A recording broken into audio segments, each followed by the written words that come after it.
दोस्तों, कहा जाता है कि कभी कभी अहंकार मनुष्य के मति को भ्रष्ट कर देता है। अहंकार जिसे भी होता है, एक ना एक दिन अवश्य ही चकनाचूर हो जाता है। कहते हैं कि एक बार नारद मुनि को अहंकार हो गया था। विष्णु जी ने सबक सिखाने के लिए उन्हें बंदर बना दिया था।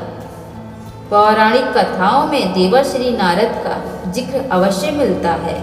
कहा जाता है कि नारद ब्रह्मा जी के मानस पुत्र हैं। एक बार नारद हिमालय में गंगोत्री के पास एक गुफा में तपस्या कर रहे थे। उनकी कठोर तपस्या को देख इंद्रदेव भयभीत हो गए। उन्हें डर लगने लगा कि कहीं नारद तपस्या से उनका सिंहासन न छीन ले। इसलिए इंद्र ने कामदेव को धरती पर भेजा और नारद की तपस्या भंग करने के लिए कहा। कामदेव धरती पर आए और नारद के चारों तरफ मनमोहक कामुक वातावरण बनाया। चारों तरफ सुगंधित फूलों की महक छा गई। बसंत ऋतु का मौसम आ गया। चिड़िया और अन्य पक्षियों की मधुर आवाजें गूंजने लगी। धीमी धीमी हवाएं चलने लगी। स्वर्ग की अप्सराएं नृत्य करने लगी। बड़े से बड़ा व्यक्ति भी इस छटा को देखकर मंत्रमुग्ध हो जाता, मगर नारद मुनि को कोई फर्क नहीं पड़ा। वे अपनी तपस्या में लीन रहे। कामदेव का जादू देवर्षि नारद पर नहीं चला। कामदेव को डर सताने लगा कि कहीं नारद क्रोधित होकर उन्हें श्राप न दे दे।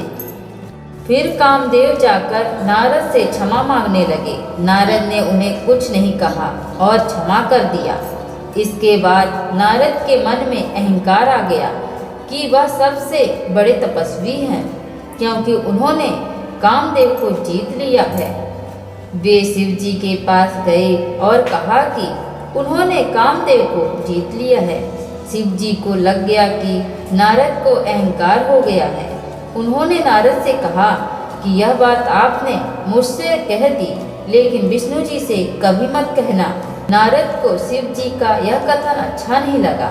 नारद ने सोचा कि शिव कैसी बात कर रहे हैं। मैंने इतनी बड़ी उपलब्धि हासिल की है और किसी को क्यों न बताऊं।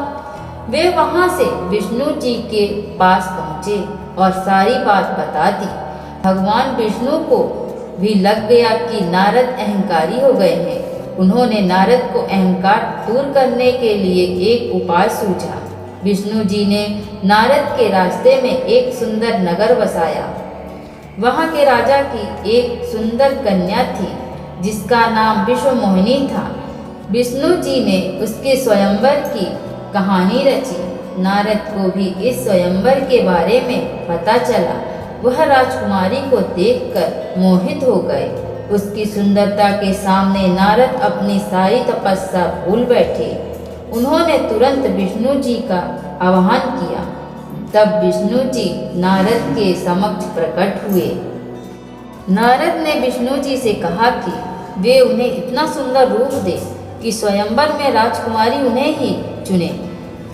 विष्णु जी ने कहा कि ठीक है, ऐसा ही होगा, जिससे तुम्हारा भला हो।